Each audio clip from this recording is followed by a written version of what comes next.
I'm Laura Donnie from Life Coaching with Laura. I've known Marilyn Ehrhardt, President and CEO of Salvianet Incorporated, a technology and transformational coaching firm for women in the 21st century. So, in this interview, Marilyn is going to talk about her role in coaching and mentoring women in the business world. So nice to spend time with you today. Oh, I love it. I think that every time I talk to you, I get more and more inspired to continue to do this. I think that sometimes a different path within your career, you say, what do I do next? And at this point in my life, I decided to coach women. And that's one of my questions for you is what got you into even thinking about coaching and mentoring women? I think it's my journey. I want to pass the baton down to the women in the new generation. Mhm. So as you know, I come from I'm a complete different um, kind of woman because of my life history. Okay, I came from communist Cuba when I was 14 years old with my mother, and in Cuba, communism basically pushed me to lose everything I had. We lost our house, we lost our car, we lost our freedom, we lost our ability to go to church, we lost everything. And then I end up here in the United States with my mother. And I didn't know how to speak English. I didn't know what the culture was. I didn't know what is going to happen to me. But that desire for freedom lift me up Yeah. um, in amazing ways to continue moving forward. So what is it about women in particular? Because I know that you specifically work with women. What is it about women that you love to coach? I want the women to understand their design and the beautiful qualities that God has put on us, and not let the culture or society to corrupt those qualities. I know you're very big about that. Yes, Yeah. yes. So what would you say are the industries and the roles that most of your clients come from? They come from, I've been in a lot of industries, so they come horizontally from communication industry, oil and gas industry, media industry, government, in many different ways, and from all over the world, because I was leader of Oracle Corporation across the globe, managing all of the Oracle consulting business for Latin America and also the United States, which kind of is not usual for a woman to do that. So I can talk to women and I can say all the things and all the experience that I had as a woman to be able to take on that role. And that's why I want to pass down to. So really, you work with all women, right? Yes. But you know that old saying, it takes one to know one. You can understand them because of the journey that you've been on. What do you think are the most common challenges that women are facing today in the business world? I think there's four that no matter how many DEI programs you have on top of you, they have not solved the problem. Okay, one of the issues is women still make $80 for every dollar men make. And that has not changed. $80. Say that again. 80 cents for every dollar that men make. Okay. The other one is hiring and promotion. Now hiring and promotion have to do with DEI and not with the value that women have and bring to the table.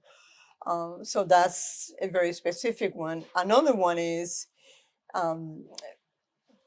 basically the boundaries for time and relationships are violated often in today's environment for women. So I want to ask you about the DEI because I think a lot of people would be surprised that you being an immigrant and being a woman, that you would actually support DEI. Could you just take a moment to talk about why you actually do not agree with DEI? For sure. I have been, I went to college, as I said, as I was, came to the United States. I worked full time during the day and went to college full time at night. Became a computer scientist and got hired by NASA as a computer scientist for the space Amazing. shuttle.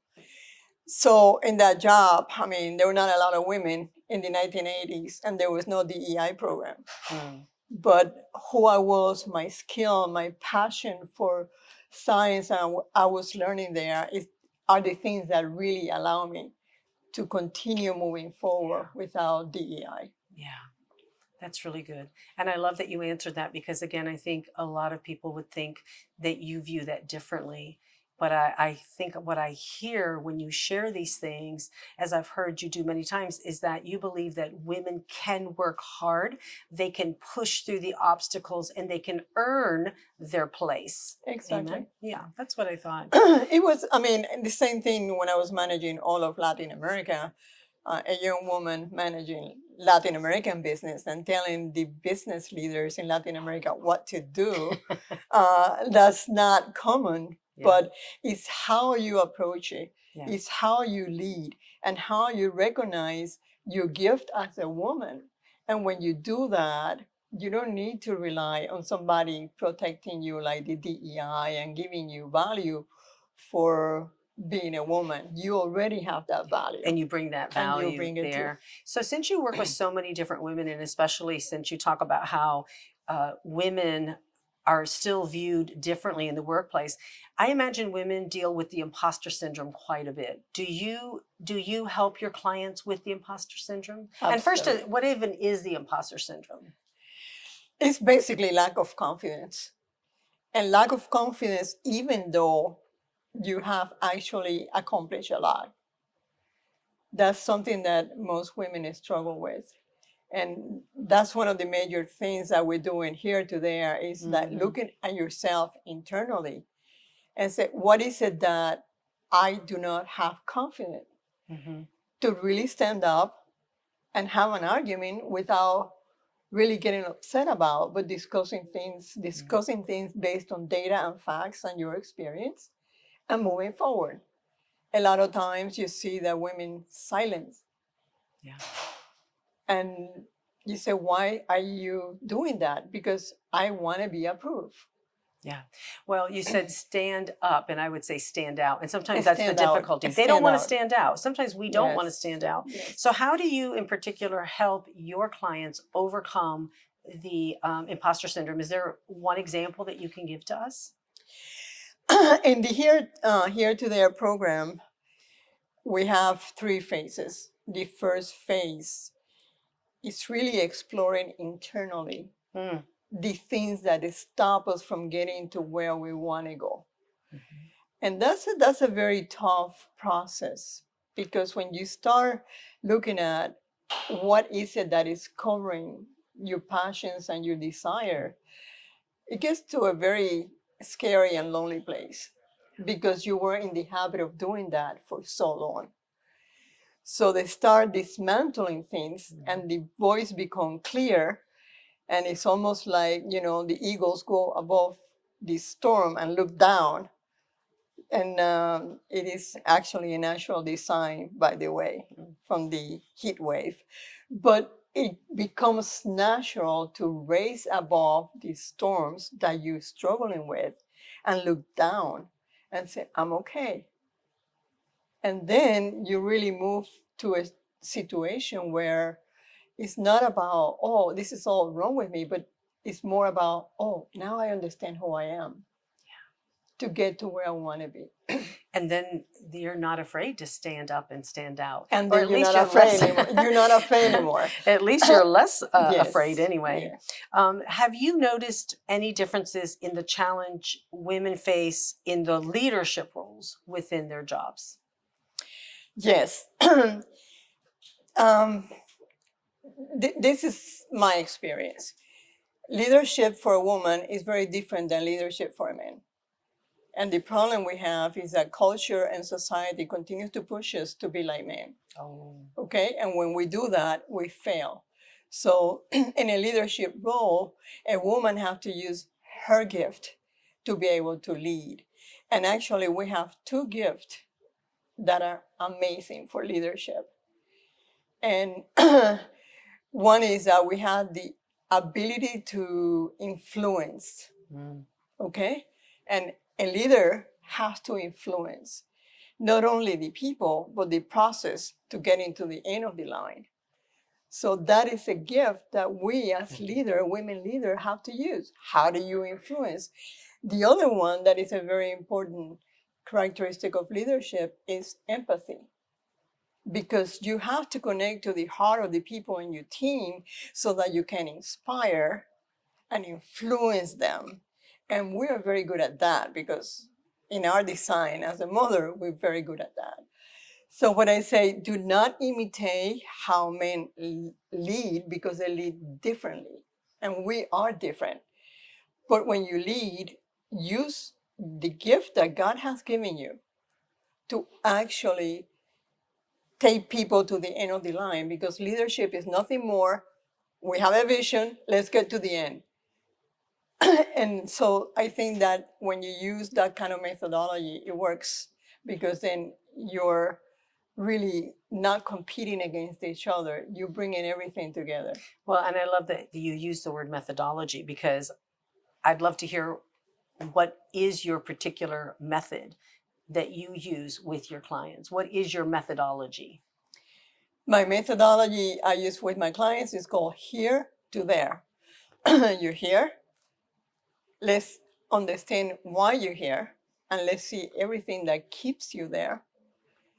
Then let's map where you want to go, and then let's establish a time frame to get there and accomplish that. Well, what's interesting is you answered that question a few moments ago, and that was about imposter syndrome. And I'm asking about the methodology. And what I see is that it cuts across a lot of lines, Yes. right? Your methodology is, it's an answer for whatever problem, whatever difficulty is what I really want to say for any woman, that is coming in to be coached. So how do you tailor your approach to meet the unique needs of each of your clients? Because each of them come to you differently, different personalities, different temperaments, right? Different needs. How do you actually tailor the program to fit them? I think that each one of us are very unique. We have only one fingerprint. So I don't use this is good for all kind of methodology. There's a lot out there in the marketplace. But the first part of the methodologies is to understand who you are, how unique you are, what are the unique gifts that you have. And let's start from that standpoint. So that's why the methodology is flexible enough. So you say, okay, here to there, but we start internally, not externally. I don't have a formula for you because I first have to understand internally what's going on with you that you cannot get there. So what I hear you saying is you first deal with mindset. Yes. You got to deal with the mindset. So that's one of the roles that you play, is helping them, number one, for themselves to discover what their mindset is so that you can understand their mindset so that you can coach them effectively. Yes, and what I in my experience, I see there's three types of mindset. One is the closed mindset, okay, and that kind of keep you in a box. These are people that are very afraid to take risk. Yes. Also, you can, and it's simple. You're in a box for the rest of your life, working on a job that you hate. What good is that? The second mindset is kind of like, I call it the rainbow mindset. Oh, I want to do all these things, okay? But you never finish any, and it's kind of like you have your own excuse why not to finish it, right? And the third one is the growth mindset, which is where you want to get to where you say, I got to learn, I got to fall down, I got to stand up again, right? I don't need to be afraid of what's going to happen, because every time I fail, I'm going to learn more and I'm going to grow more. Yeah. And then make a commitment that you're going to get there at some time. Yeah. I can really appreciate you helping a woman to understand the mindset, because I remember doing the human needs test and understanding that my two top needs were growth and certainty. And they contradict each other, right? Because some of us have this craving, you might say, for certainty, which means Yes. safety, but you can't grow. And so I really appreciate how you help a woman understand what the mindset is, because you can't change what you don't acknowledge. Exactly. Amen. So Exactly. even like myself, I had to acknowledge that my two greatest needs were actually in opposition for each other, and that I would get to make a choice. I could Exactly. choose to continue growth, but that would mean I'd have to let go of certainty, Mhm. or I would have to hold on to certainty, but I would have to let go of growth. Yes. So I really appreciate that you do that. Absolutely. I can imagine you got all kinds of success stories, but I'd love for you to share like one success story or more that you have with a client that really stands out to you. Yeah. I would say I have 3 success stories that have been very impactful to other people in the world. One, I coach a woman that went to solitary confinement because she was falsely accused to commit a crime that her husband has committed. Wow. And she became a very successful entrepreneur for not-for-profit organizations. So to see somebody go through that trauma and continue, like you said, the growth mindset and not going to give up has been amazing for me. There's another woman that basically a professional journalist, very, very successful, but she worked for an organization, an international organization that was polluted with not actually um, understanding her value and what she could bring to the table. So we went from there to starting her own company, to starting getting to her mission, which is protect people from religious persecution around the world.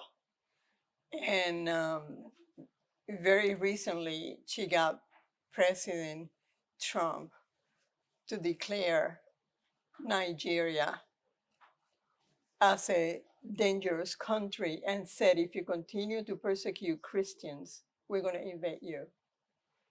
And she didn't stop, because she went to Washington, D.C., we went to congressmen, we went to everybody. I mean, and it was like, this is not going to work. You know, like every step of the way, you kind of, you're not sure, but you don't lose your vision and your mission, and you get to the end. And when she got to that end, that was amazing, because she's now saving life, right? And Christians' life. Literally. Literally. Yeah. I had another, this is my third one, is another woman that was getting ready to get married, wrong guy. And she said, no, try to understand why I want to do this at this point in my life and with this person. And she went in a different direction. She started her own business. And she's one of the most influential women on K Street right now, and have done amazing. She's a woman of legacy with the Museum of the Bible, and then she found an amazing guy to marry. Yeah, everything in proper timing. Exactly. Right? Exactly. Right. And it's okay to say no without the fear of it'll never happen Exactly. for me, right? Exactly. So all of those 3 women are great examples. I mean, and what amazing examples of women that you've coached. So how do you measure progress in your coaching relationship? Yeah, in my methodology, sometimes I see people say, okay, I'm going to accomplish that in a year, 2 years or 3 years. No, not in the world that we live right now. We're moving too fast. You really, so for me, a year, 12 months is 12 weeks. And we have specific goals to achieve every week. So the whole program is 12 weeks. And that's how I kind of change the pace of things, but it works. Clearly. Because it works. Clearly. Because you have to, you make the commitment and then you have to come through. And if you can't come through, I can help you, but you got goals every week for 12 weeks. Well, and this has to be so rewarding for them. What makes this type of work so rewarding for you? Legacy is nothing more and nothing less than making a difference in somebody's life to achieve their purpose. That's beautiful. So that's the best reward. It's not about jobs, it's not about titles, it's not about even how much money you make. But if you make a difference in somebody's life and you can see it, Yeah. that's something you take Yeah. all the way to heaven. Yeah. I like that. Some people would say to the grave. I like it. All the way to heaven. Yes. So some of the women that might be listening to this interview, they might already be in business. What do you want to say to a woman that has yet to break into business? What advice do you want to give to her? I think the first thing I would say to women is, take care of your health and your emotional status. Because without that, it's very hard to get to the finish line. So take care of your health, take care of yourself, take time for yourself to reflect. It's very important. The second thing I would say to them is speak up. Do not use manipulation. Do not try to get approval.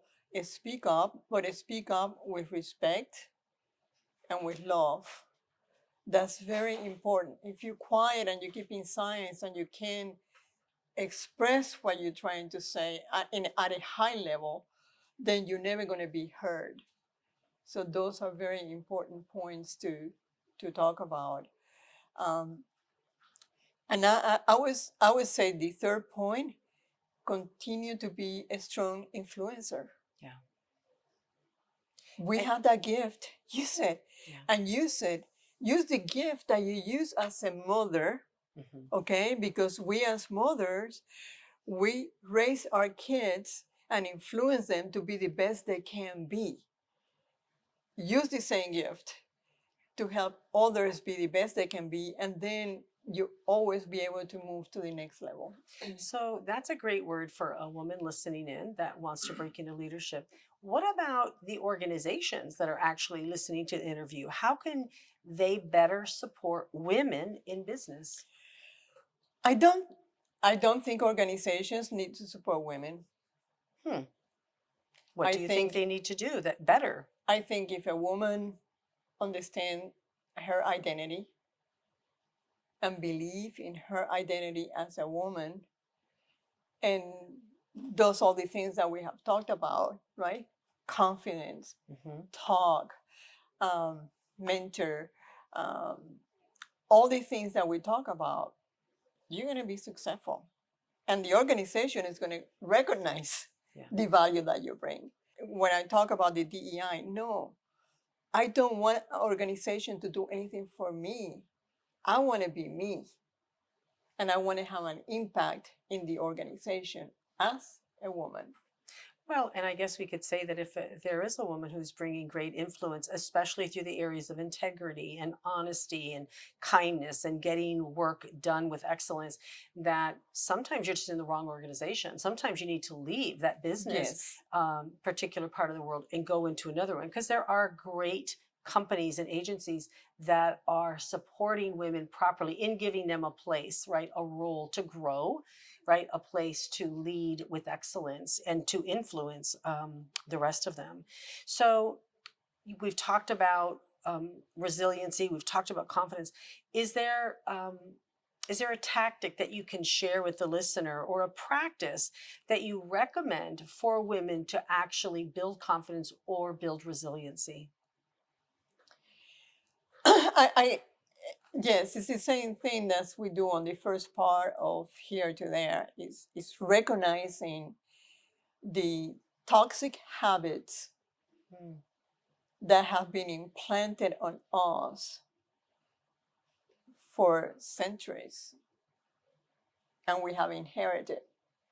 And once you recognize it and you see it and you know that you do not need those toxic habits in your life, then you go the other way. Mm. But that takes a lot of effort, it takes time, and it hurts because this is something that you got so used to survive. It also takes insight, and this is where, again, you come in play because we can't see what we can't see, right? We Right. all have blind spots, Yes. right? And so, in order to understand those things, I have to also oftentimes have somebody on the outside looking in, seeing what it is that, I can't see. I always say every chaplain needs a chaplain, every therapist needs a therapist, every coach needs a coach. Why? Because everybody needs that outside voice, right, of truth in their life. Yeah, and I think what I see now is it said, okay, I'm a coach. It's great to be a coach because you're encouraging people, you're helping them to go from here to there. And of course, you learn all these questions that you're supposed to ask the people so that they can see it. But I think you need somebody that has at least 20 years of experience in this world. So you're not just a coach, you also need to be a mentor to share those experiences and be able to change the mindset based on experience. And the last thing I think you need to do is be a teacher. Some people need instructions. For example, I have negotiation tools and lessons and instructions and leadership. And all that stuff is instruction. So you have to combine the coaching, the mentor, and the instruction in order to be successful. Well, I'm smiling because I'm thinking you take 12 months and you decompress it Yes. or compress it. You compress it, Yeah. to 12 weeks. So how do you see the landscape? Well, when we look at the business world, how do you see the landscape for women in business evolving over the next 5 to 10 years? Um, unless you detox from all these habits and all the influence that we had that has corrupted our values and our gift, I don't see any difference. I mean, people say, oh, yeah, now we're different because we're hiring more women, but it's not about hiring more women. It's about how much you value women. Why do you still pay 80 cents versus $1? So I think it's not going to change until women begin to see who they really are. At the same time, it's faster now, right? So we have to make more changes and we have to adapt faster. And that's another great gift that women have is that we really are problem solvers, okay? And technology is all about solving problems. A lot of times, if you look at jobs and future, and we're talking about business here, technology is about having a critical mind to solve problems. And we're very good at that. So continue to study, continue to research, continue to have the gift that you really naturally have as a woman and put it to work. That's the way I see That's it. one of the things I find fascinating about the way you coach is because I do agree with you. If you're going to be coached, you need to be coached by somebody who has, in my opinion, and yours obviously too, years of experience of the thing you need coaching in, right? Because book smarts is good, Oh, yeah. but it's not excellent, right? Yes. You really want somebody who has gone through, I like to put it this way, that has crossed that raging river, is on the other side saying, come on over, you won't drown, right? Yes, absolutely. I do appreciate that, about you.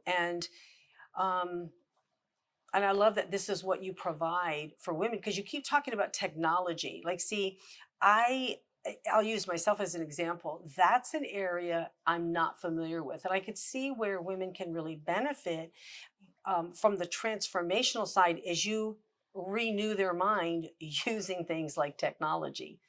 Yes. And that's your background. And that's what Yes. makes your type of coaching really fascinating. So, is coaching in and of itself enough? No. Okay, then what else is needed? Well, you need coach, mentoring, and teaching or learning. And how do they differ? Like, how do you use those? Is it just in the moment you can tell if you're coaching, mentoring, or teaching? Does it depend on the client? It depends on the client. Okay. Yeah.